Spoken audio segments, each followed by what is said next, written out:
Welcome to episode 20 of the Total Hockey Training Podcast. I'm your host, Sean Scahan. And before I introduce my next guest, I just want to remind everybody, trainheroic.com, Total Hockey Training. We are currently in our postseason phase. We're going 3 times per week. You can sign up there. It's $39 a month, but you get 7 days free. And I am on there all the time communicating with all the athletes that I train on there. And that's a lot of fun. And also, I just want to remind everybody, if you like the show, please like it and share it. You know, we're a small podcast, but it's growing, getting some really awesome feedback and some really cool guests. And you're going to love my guest today. On the show today, I have Brandon Bovee. Brandon is the head coach of physical preparation for AK Bars of the KHL, the Continental Hockey League. If you don't know what that is, it's the Russian Professional Hockey League, the KHL. And Brandon, welcome to the show. It's great to see you, and it's been a long time, pal. Thanks for having me on, Sean. It's great to see you. Yeah, awesome, man. So this is going to be great. I want to get into a lot of things about what you're up to, what your role is, and the culture of the KHL and all that. But first, tell the listeners about yourself, where you're from. I mean, I know the story. I know how you got into this, but tell the listeners who may not know who you are. Tell us about yourself, bud. So I'm originally from Southern California, Southern Orange County, Dana Point to be exact. And I did my undergraduate studies at Cal State Fullerton in kinesiology. I was in a special studies track because I was a little bit interested in sports psych and strength and conditioning. So I was able to do like a special studies course there where I could pick and choose courses that I wanted to fulfill the kinesiology requirement. From there, I graduated and I went into the private sector. I worked in the private sector for about 3 years. I was working at a private facility in Newport Beach. And the owner of the gym in Newport Beach, his nephew had been playing at the NTDP program and would come back every summer and would bring all his fellow Southern California hockey buddies with him to train with us. And I took a liking to training hockey players. And at that time, that was right when I reached out to you. So that year in 2011, I did my internship. I reached out to you about an internship, did my internship with you that season. And then that summer, during our summer program that I was helping you out with, by coincidence or whatever you want to call it, met Ruslan Saleh, and he had just signed with the KHL team, Lokomotiv Yaroslavl. And we hit it off pretty good that summer. And he just came in one day. I mean, you remember, Sean. Yeah. Hey, Brent, you interested in going to Russia? I was 30 years old. I wasn't married. I was just kind of like, I didn't know what direction I was going to go to next. And then I was like, are you serious? And I remember I was running by you. He's like, oh yeah, he's dead serious. And so he asked me, say, hey, you're interested? I said, yeah, why not? I was kind of like half thinking like nothing is going to come about out of it. And then so he calls me 3 days later and said, hey, what's going to take you to get you out there? So I gave him a number like financially. He was like, I think he was coming over from Las Vegas at the time. And he is like, what is it going to take you to get you out there financially? So I gave him a number. He called me back like 2 or 3 days later. And he said, you need to buy a plane ticket. So a little backstory on that was that he had signed with Lokomotiv and he was trying to get me to Lokomotiv originally, but they had 1 week before that, they had signed the guy. So when he told me, he's like, hey, Brandon, it ended up it ended up working out for me, because everyone ended up dying in the plane crash. So he said, hey, I can't get you to Lokomotiv, but I'm from Minsk. I'll call my hometown team and see. So sure enough, he worked out a deal. And 2 weeks later, I was on a flight going out. Yeah, no, that's crazy.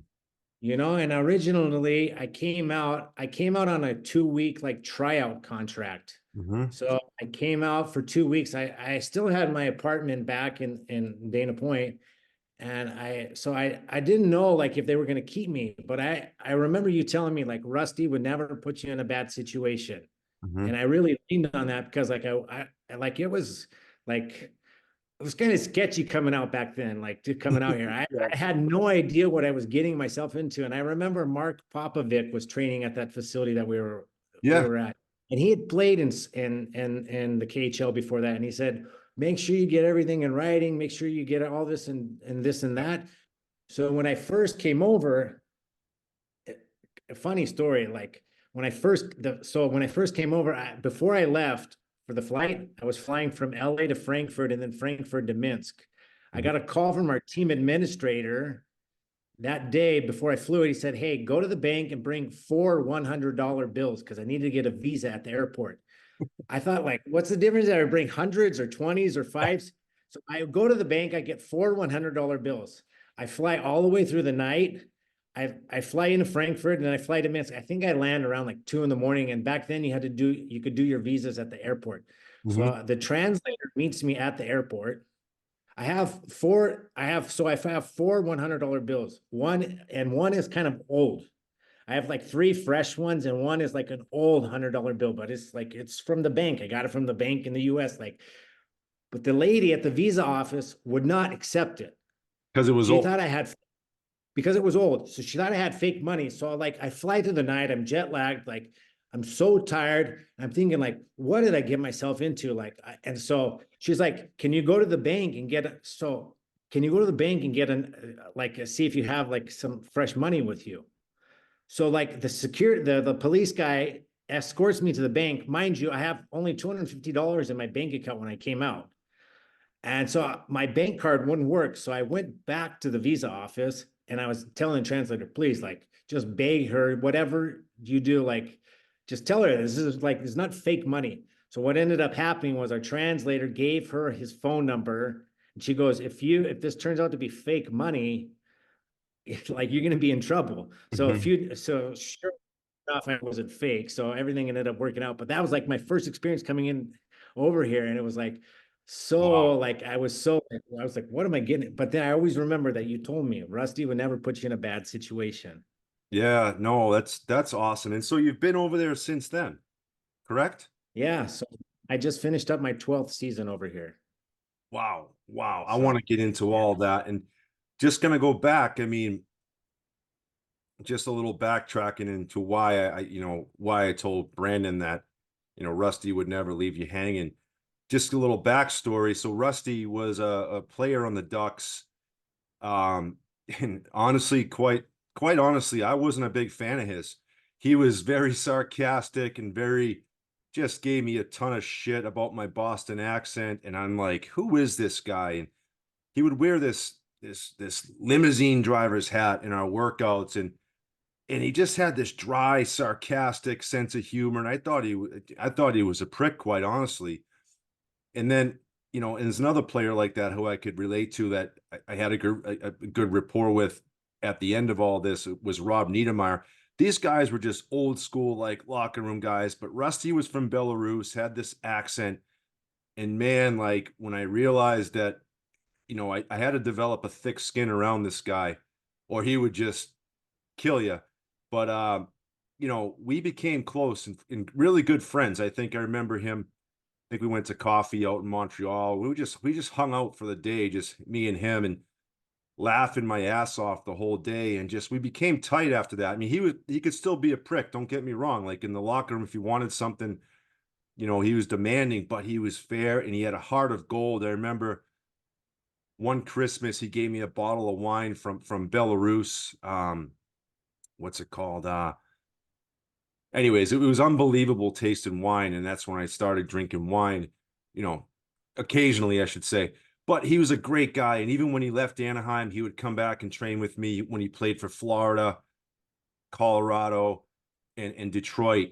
And so that's a true story. I remember Rusty would come in and like he would want to do things on his own. And I had groups going on at the time. We had other pro guys there like Brookbank and Lupul and O'Brien and Getzy would show up occasionally. We'd have some other guys that you probably remember. Actually, Cam York, who's now playing for the Philadelphia Flyers, was a young kid at that time in that group. But Rusty was, Rusty wanted that one-on-one individual attention, and I said, Rusty, like work with my intern here, Brandon, and let me know how it goes. And obviously, it flourished into what it was.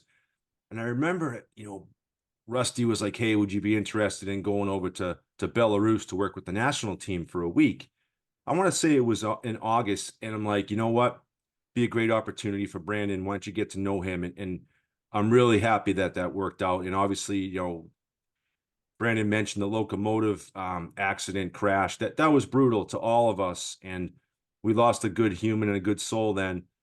And miraculously, that story what Brandon told about him almost working for that team, man, that's crazy. I think about Bruce Boudreau on 9/11, for example. He was supposed to fly out on the flight that went into the towers in New York, but he ended up going a day later, I think. So I think about that, and it's just we lost some incredibly awesome human beings in both tragedies, and we're grateful for the ones that are still here with us. So rest in peace, Rusty. We love you, and yeah, just a great human being. So Uh, so yeah, so you started out there, and then you turned this into a wow, in 2011 you went out there. So we're talking yeah, 13 years, right? Yeah. yeah. I Wow. just my 12th. That's unbelievable. I mean, it listeners like I just want to just talk about Dana Point, California. And man, like I lived in Orange County. If Dana Point, I think about Dana Point, I think about San Clemente, and I think about Laguna Beach. Like those places are just like heaven in my opinion. The beach, the sand, you have the beach lifestyle, and all those three little towns I just mentioned, they're all different in their own way, correct? Like they're all just Laguna Beach, Yeah, forget about it. Like that place is just like Disneyland out there. It's like, you got the houses on the hill and and you know. eclectic. No, that's great. And I Yeah, remember you did work with it. It's Rhett, right? Rhett Rakshani, is that his name? yeah, Still yeah, there, bud? yeah, Yeah. How's he doing? yeah, How I know he had something with yeah, his yeah, family. yeah. Yeah, Is he's got that his right? wife's got, as I understand, his wife's got cancer. Okay. Okay. I remember that. There was something on He was playing in Germany, I think. okay. So, Okay.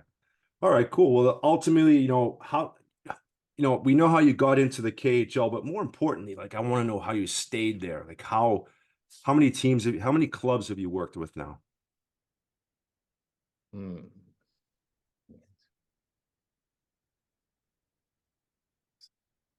6. 6 clubs. Wow. And so, when I think about the KHL, I do see, coaches can lose their job if they lose like 5 in a row. And it's just like, see you later. And like good coaches, like Mike Keenan was over there, right? Yeah, Mike Heenan, Who's the Bob other? Hartley. Bob Hartley. Yeah, Worked with Bob for 4 years over here. you did. Okay. I kept together. Yeah, Yeah. okay. And then talk about you worked in the NHL with me and talk about it's a long-winded question, but talk about some of the differences and also the similarities into the KHL and in the NHL. First thing, travel. Yeah. Travel it's I mean, you have to understand how big Russia really is. It's the largest landmass in the world. It's the biggest like landmass in the world. I mean, there's 11 time zones in Russia.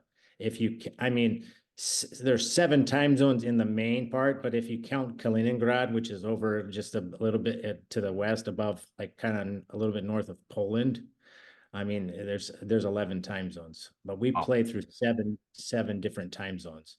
So I would Wow. say that's probably the biggest difference, um, travel wise. I mean, we play teams all the way that are across from the sea in Japan. Right above North Korea. There's 2 teams on the Yeah. far east of Russia, which is basically like from where we're at is probably about like probably about 11 hour flight.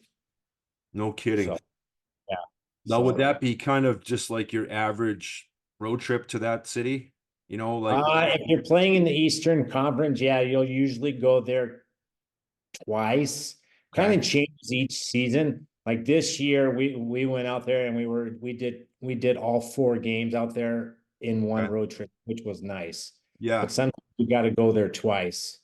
which is tough Right. because usually teams when they go to the Far East like that, they'll live on like whatever they're so like we're in Kazan, we're close to Moscow, so we're on Moscow time. So we'll just stay on Moscow time. We won't ever. So we'll skate like if we have like a pregame skate at like 5 o'clock Moscow time, we'll be going to the rink like at local time, like 12 o'clock at night. Oh, You always stay on Moscow time when you go on those Far East trips. So you don't okay. change. So you just try to go out there and you just try to do the best you can. I mean, there's no easy way to do it. Oh, that's crazy. I mean, so what about like the workouts and the technology aspects are, you would think As again, far as like, yeah, I but mean, as far as technology wise I mean, basically pretty much you can get they have pretty much everything here. I mean, I've hmm got, when I was working in the last team I was working for, we had five catapult units. yeah, So basically they've got everything. I mean, with the situation going on now, the whole political situation, it's a little bit harder with like getting some of the technology over here yeah, because of the sanctions. sure. Uh, but other than that, I mean, for all the years leading up to the situation in Ukraine, everything was pretty much, I mean, you could get pretty much anything you really needed. Yeah, that's interesting. And so what about coaching wise, like with your facilities and all that, your strength and conditioning areas, and are they pretty Uh, Yeah, I mean, they're pretty comparable to like, I mean, in my current facility right now, like we have a practice ring and we have a game rink. Um, my game rink it's not super big. I've got two racks. I've got plenty of space. Mhm. I've got another like what they would consider in Russia. It's called like a igrovoi. It's like a kind of like I don't know. It's like an indoor soccer gym kind of like. I've got a turf area in there for warm up stuff for like speed and agility stuff. Okay. Um, so, but that's a little bit separated from our like where we do all our lifts at. And then here at our practice rink, so we have like in Kazan here we have a big thing. It's called in Russian it's called a baza, and it's basically big. It's like a big training compound, like where all the kids. So it's a big enclosed area, and on the area we have a training rink, we have a pool, we have a gym, we have a shooting area, we have apartments, we have a cafeteria, we have a hotel, we have offices, and it's all in a big enclosed area. And basically, most of the players live here. There's a part that's what I live here at the Baza, and we have our practice rink is attached to this building. And then within this building, we have like a really big, I don't know, it's probably, I don't know, 70, 80 meters long gym. Okay. Uh, so it's big and a lot Nice. of, so, and we have a pool here. We have, I mean, Sauna, sauna, and we have steam baths. steamer. Yeah, we got two saunas, two steamers. I think we even got three saunas here. I think there's a private sauna for the big bosses. So is it just dedicated to the team then? Yeah.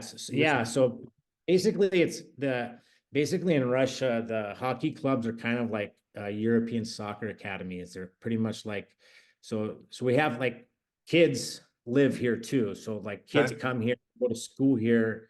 I mean, they live here full time. They train. I mean, so Yeah. it's like a whole system, like a hockey school.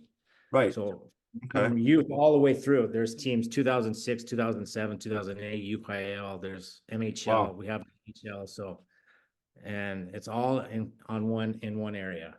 Okay. Now, what about your culture and your programming? Do you have buy-in from the athletes? Is there, I guess, is there kind of is it, mandated your program is from the top down? Um, in terms of like, do I have control over what goes on? Yes. Yeah, so basically I have full control over what goes on. Hmm. Um, Obviously the hardest part, yeah, as you know, the hardest part about our job is getting players on the bus. Hmm. Um, Yeah. so, but as far as the situation I'm in right now, yeah, I have full control over everything. I've been in some situations where like I've worked with some other coaches that were controlling, and it wasn't very like it was kind of like a little bit of give and take over here. Right. But Right. I've heard of situations over here with coaches, like older Russian coaches, where it was basically like they were told what to do. Yeah. Okay. And so, in talking about getting those guys on board, is is is there a language barrier that has to take place? I mean, you've been there so long. I'm sure you know Russian now, right? I speak pretty good Russian. I understand it really well. So yeah, I mean, there's always going to be a few bad apples that Hmm. don't want to get on the bus, and no matter what you do, no matter how hard you try, there's some guys just don't want to get on the bus, and so Hmm. you have to really pick and choose what battles you want to fight, Hmm. you know, Hmm. That's and part of it, right? It's part of the yeah, game. it's part of the game. No, that's great. And do you have North American players in your team? I know is there some kind of rule in place there where each team has a cap number of North Americans that they can have? So for the longest time since I first came over, any team inside Russia was allowed 5 imports. Okay. Any team. So before we used to have teams outside of Russia. So we had Dynamo Minsk is outside Russia. There used to be Dynamo Riga. There used to be Baris is still in the league. Yokerit. Those teams outside of Russia are allowed as many import players as they want. Any Okay. team inside Russia, for the longest time, was 5 imports. Now, this Okay. last year, they went down to 3 imports. Okay. So, but now they're talking that they're going to keep it at 3 imports. But let's say, like, if there's a import player that's played here for a long time, they're going to give them like kind of like an exception. They're not going to be counted as an import. Okay. There's like some guys like Stefan DaCosta and Eric Odell, Yeah, I remember those guys. guys that have played in the league a long time. They're not going to, as I understand, they're not going to count as imports next year. And there's a lot of guys over here that have like a guy like Shane Prince who's playing in Spartak. He has a Belarusian passport, so he doesn't count as an import in Okay, got Russia. it. Or a guy like Curtis Volk, who's an automobilist, he has a Kazakh passport, so he's not considered an import in Russia. So there's been a handful of guys like that have had like played over in like either Kazakhstan or Belarus that got passports, and they weren't considered imports in Russia. But for the longest time it was 5. Okay. Like when I first came over, I didn't realize this, but how fortunate I was to work in Minsk, because half the team was imports. We Okay. had we had Finns, we had Swedes, we had Canadians, and I didn't realize that until after I started working inside Russia, like how fortunate I was to be able to go there, and there wasn't such a big language barrier. I bet. And then so you must really bond with those imports then because you're an American guy that you're over there and now you're probably in a situation where you're helping those guys out, correct? Yeah, yeah. So this year we had 2 American guys who was their first time in the league, Hmm. and Riley Barber and Mitchell Miller. So yeah, I helped them. I really helped them as much as I could, like just getting to learn the ropes and trying to help them transition. Because I remember what it was like for me when I first came over. It was like it was a big culture shock, and I remember like just a lot of the things I didn't really understand. Like, well, why are these people not smiling all the Yeah. time? Like, what is it? Well, I mean, you could So, it's just like it was a big shock for me when I first came over, but like I remember I had a sports psychology professor at Cal State Fullerton, Ken Revisa, and he was talking about he went to Japan or some foreign country to speak, and they told him like when you come here, don't think of stuff as good or bad, just think of it as different. So I okay. always try to keep that mentality, like, because it's really easy to just, why do they do it like this? Why do they do it like that? Why do they do it like this? It's so easy to get caught up in that kind of stuff. So I always try to think like, it's not good or bad, it's just different. They Yeah. just sometimes they have a different way of doing things, and maybe, maybe maybe I'll learn something from that. I've always tried to keep like an open mind and, to try to be as positive, because it's really easy to get like caught up in why do they do it like this? Why do they do it like that? Why do they do it like that? But sometimes you just have to think it's just different. They just Right. have the culture's different. They have a different mentality. They have different, way of upbringing, and it's just different. It's not good or bad. Hmm. No, that's great. I mean, I always think about the young Russian players coming to the US because, they're in the same situation you were in, right? And it's gotta be it's challenging for everyone, but it's Yeah. gotta be really challenging for them coming over to a new team and not knowing a thing about the North American culture. Yeah. And especially if you don't speak the language. Yeah, right. And that's another thing. Um, like did it take you a long time? Like, did you have to sit down and study it, or did you just pick it Yeah, up? I took lessons. I Okay. studied online. I took lessons. And I mean, I've just been so absorbed in, I mean, you hear it every day. I mean, it's just natural. I'm gonna, Yeah. that I pick it up and understand it. And like fortunately for me, I've always been in situations where like, we've always had Russian players that speak English. Yeah, I right. mean, almost every team over here, you have a handful of guys that have played in North America and Hmm. speak English, like so I, that really helped. But sometimes there is a little bit of communication breakdowns, communication barriers every now and then when you need to get into some details and stuff like that. But my first 2 years over here, I had a translator that worked with Okay. me full time. So You so did. it's yeah. Wow. So Did, yeah. did you have him in the weight room with you and whenever you were trying Yeah. to Oh communicate yeah. to the team? Yeah. I had him full time. He was with me full time. So Now I uh, imagine you've been over there so long, like you worked with a few teams now. You must see, some of the same players on. Yeah, I'm sure some of those players have been on those same teams with you in different locations, if that makes sense. yeah, yeah, yeah. Oh Right? yeah. Okay. Yeah.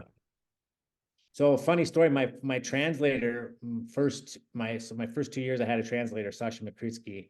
Um, and so I worked with him for 2 years. He's a great guy, played in Germany, perfect English, was really good guy. Um, I ended up taking how many years later was that? 8 years after he was my translator, his son ended up becoming my assistant. Wow. That's cool, huh? Yeah. Isn't that So it was neat?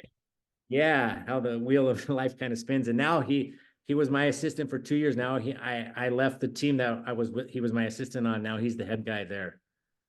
That's really cool. You must feel pretty cool Yeah, about that. kind Like of that's a good thing. wheel of life. No, that's awesome. And do you ever see Barry over there, Barry Brennan? Very as far I when I first came over, he was here for I think 3 or 4 years. I don't know. I think he's back in Ottawa. Okay. Okay. So I know he was working with Sergey over there, Fedorov. Yeah, And he was here, I think 2011, 12, 12, 13, 13, 14, and I think maybe 14, 15. okay. So Barry, he came over, he was working for Atlanta, and then he left to go to CSKA. And from CSKA, he brought in a guy to work with the juniors, a Canadian guy, Hassan. Hassan's still over here. Hassan Okay. is now working at CSKA. So he was Barry's student. He's still here. He's Canadian. So he's probably the guy that's been over here the second longest behind me. Okay. And isn't Craig Slomweight over there too? Craig was here. Okay. He was in St. Petersburg for 2 years. Okay. Craig was the former strength and conditioning coach with the Winnipeg Jets, and actually Barry was with the Columbus Blue Jackets a while back now. Wow. So that's neat. So you're embraced in the Russian culture, the lifestyle, and it's going well for you. Hey, bud. Yeah, really good. That's great to hear. And I mean, let me ask you. Go ahead. there's always things that that could always be better, but you try to always look at the positive side of things. Well, that's with anything, right? Yeah, Any role, any responsibility, or where you're at as well, right? yeah, of course.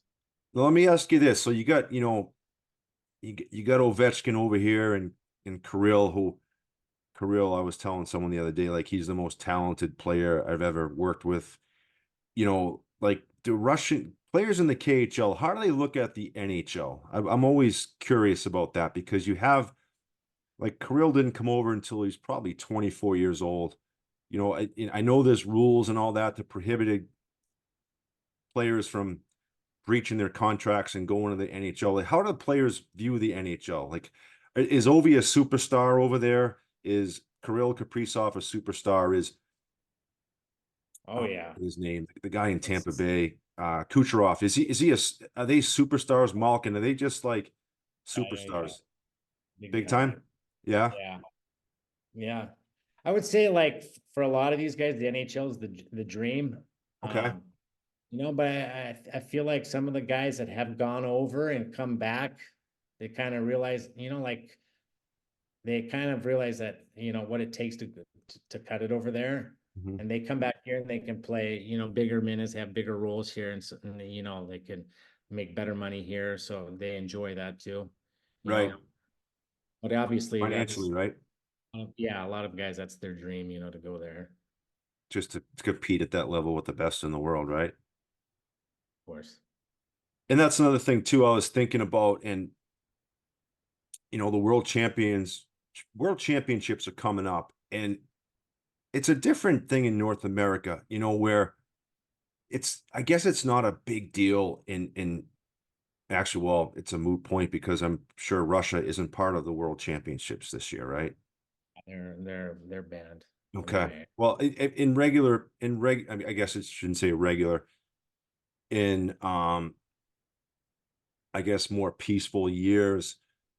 Russia's a huge part of the Olympics and the world championships, etc. And for those players in the NHL, versus your North American players, I guess because in Canada, in the US, something like the World Championships isn't a big deal, but over in Europe and Russia, it is a big deal, correct? Oh It's yeah. I mean, I know that from a fact from all the Europeans who I've worked with over the years. Oh Like yeah. if Washington was bounced in the first round, Russia would have a private jet for Ovi to get to the World Championships. Like, do you? I mean, I guess in years past, I should say, do you feel the impact of how big the World Championships is? Oh yeah, big time. I mean, a lot of guys, before in the past, if you weren't going deep into the playoffs and your season was over, a lot of guys were reporting for training camps. Yeah, They would go spend almost all of April getting ready for the Worlds. yeah, It's anytime they can represent their country. There's such a big sense of pride in hockey here in Russia, and anytime they can represent their country, it's a big deal.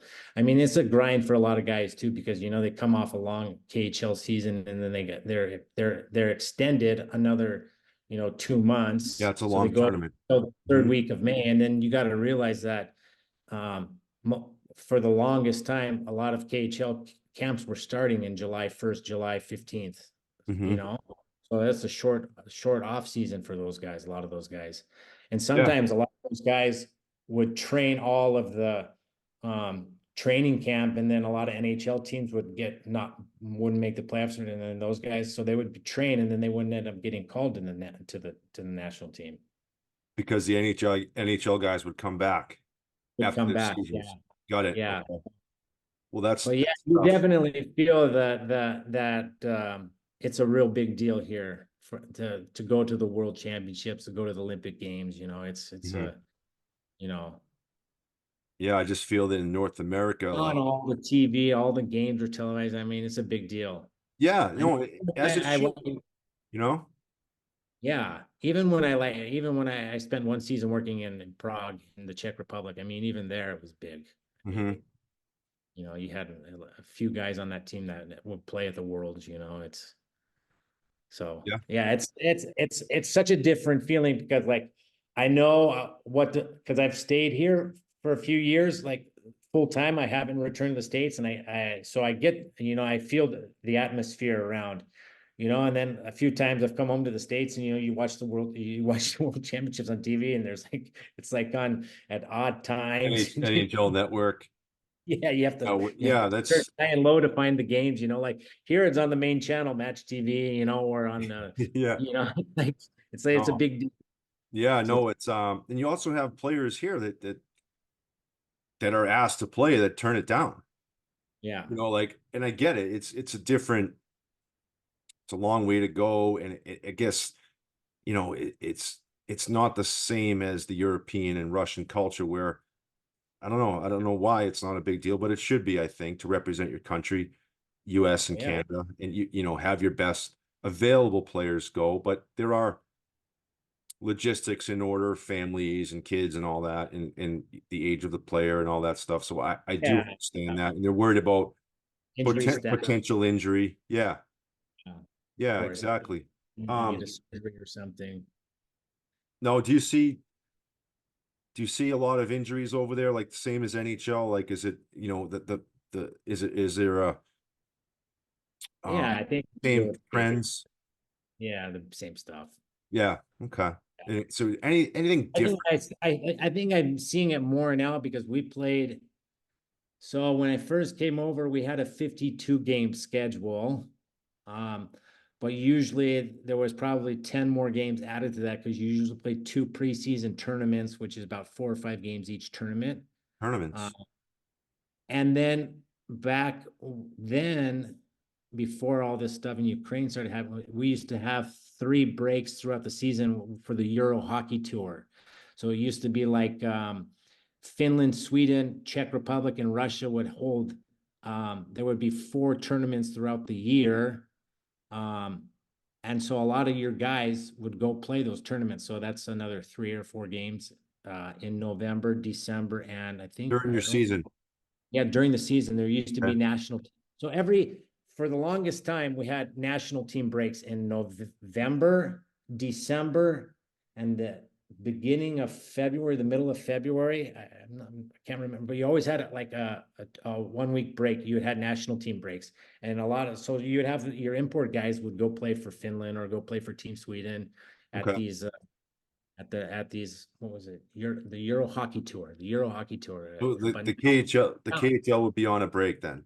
There'd be no the games. KHL would be on a break and release the guys to go play for their respective countries. And some of the Russian guys would go to the Russian national team. Swedish guys would Got go it. Swedish national. So Czech it's would go like to the Czech. same as the NHL, letting their players go to the Olympics and shutting it down for that period of time. Yeah. It's And then interesting. the Olympics, during Olympic years, we usually have like probably a 1 month break. Got it. Okay, that makes sense. So talk about, you said training camp starts in July, correct? Uh-huh. When would the first preseason game be, or I guess first regular season game be? September 1st, usually, beginning of September. So still July to September 1st. That's a pretty substantial training camp, Yeah. right? They they don't do Yeah. two-a-days anymore, do they? They still do two-a-days, some teams? Oh, yeah. Oh, yes, Sean. Oh, Wow. yes. There's Wow. no 3 hour rule here. Yeah. So Yeah, I was still good. Yeah, so I mean, it really depends on the coach. Uh, I've been in, I've worked with Finnish coaches, Czech coaches, Russian coaches, and Canadian coaches. I've seen all kinds of different training schemes. Mhm. So yeah, training camps are getting shorter and shorter though. It used to be the first maybe 4 or 5 years I was over here that you would start July 1st. Now they're starting July 5th. This last year we started July 23rd, and then Okay. our first game was September 1st. So Okay. they're trying to get the guys to be more professional, show up to camp in shape. But a lot of guys have the mentality that if I'm going to have an 8 week training camp, why the hell am I going to show up in shape if I'm Well, going to be doing, I was gonna say, so it's you kind of a see that? double edged, Do you you see that? know. Oh yeah. Yeah, Really? yeah. Yeah. Oh yeah. You see that. You Wow. see sure. So I mean, I've seen everything from I worked I worked 2 training camps where we had 3 weeks we didn't have a day off for 3 weeks. Interesting. And then how are your import guys on those teams? Are they just like they get their heads down and they're grinding? Or is that because that's what Yeah, all Western guys are doing, right? it's just a grind. You just try to do as best you can and get your way through it, make your way through it. I It's mean, there's interesting. no other there's no other way to go about it. Now let me ask you this. I know you kind of mentioned it on your way out there for the first time. Like I don't know, maybe it's just wives' tales, but like you hear stories of players getting paid, with a lunch bag of cash. Like, is that is there any truth to that, or is there any fabrication? Sean, I've personally never seen it. Okay. Yeah, I've yeah. never seen. Personally, I've never seen it. I've always had the teams have always open bank accounts for me, and it's always been direct deposited into my bank accounts. I've never What about seen the it. players though, or the I mean, players? I've heard before, like back in the day when it was the Russian Super League, that Yeah, there was yeah. Maybe that's that what it going was. on. But as far as like since I've been over here, I've never seen anything like that. It's crazy. I mean, I'm not just being disrespectful by asking that, but that's I've heard those Yeah, I tales. know there's a lot of stuff that you hear like that, but personally, I've never had that happen. And I mean, everything's always been directly deposited into my local bank account. So Nice. Well, that's yeah. I mean, I didn't want to like, I'm not taking a jab at you. I know you're getting taken care of. I remember reading a book called The King of Russia by Dave King. I think I might have, I don't know if I gave it to you or yeah, not. I worked with Kinger one year in a locomotive. And his book, that book was really good. I don't know. I think it was written before you were over there, but that Oh, it gives was written, I think, 2005, 2006 when he was coaching in Magnitogorsk. okay. So Or that book was that pretty accurate? I that mean, was when it was still the Russian Super League. okay, all right, okay, Um, makes sense. like, yeah, some of the cultural stuff, yeah, he's pretty spot on.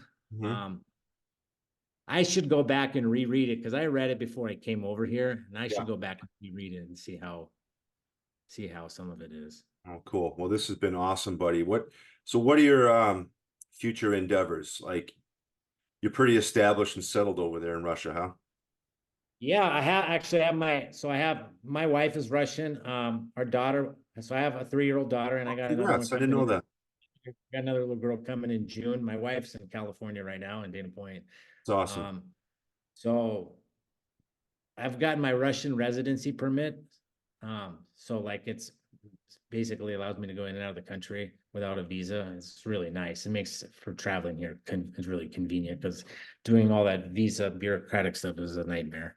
Mhm. So I'm pretty established. I love it here. I've got a pretty good setup. I mean, Good. it's I like the culture. I have nothing bad to say about my time over here. I've been, obviously there's things that could be better, but you always try to keep the positive and look on the bright side, and my wife doesn't mind being here, so that helps a lot. Is she from this? I mean, I guess So it's my wife, naive to think like she's not just from Russia. Is she from where you're living right now, or is she from a different no, no, area? she's from the Far East. So she's from a Okay. small city called Khabarovsk, which is on the far east of Russia. There's a river that divides, it borders, it's like on the eastern border of near China. Okay. Okay.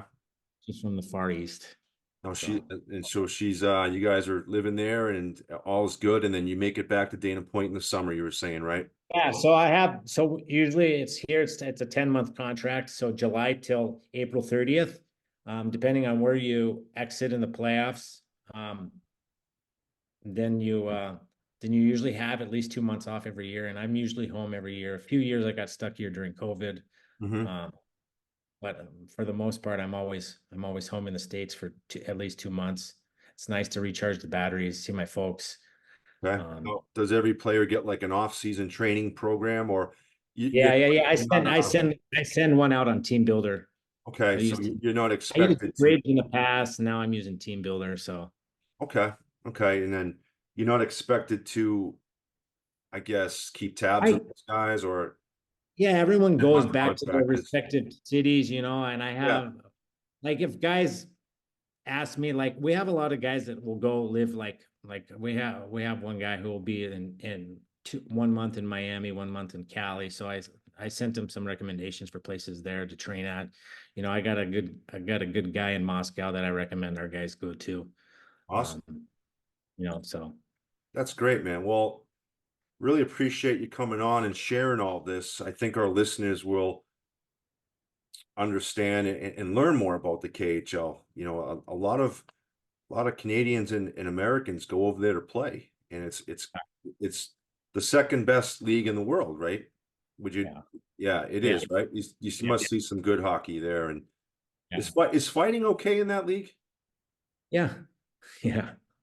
It- Yeah. Do you see some good fights? Like, does every team have a designated enforcer? And I wouldn't say that. I would say every team has probably a guy that could we'll do go. it. Yeah. Yeah.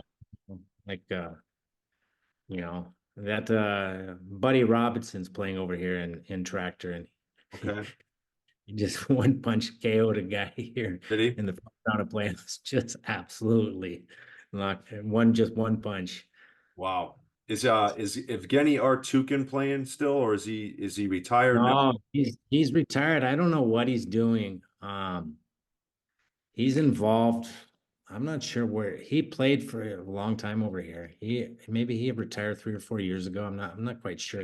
This guy He was could have been he could have been a he's defensive end in the NFL. Like he was that it's strong and the strongest his player I've ever I worked with. want to say his father, Sean, or his father and his brother, I think, are national level wrestlers in Russia.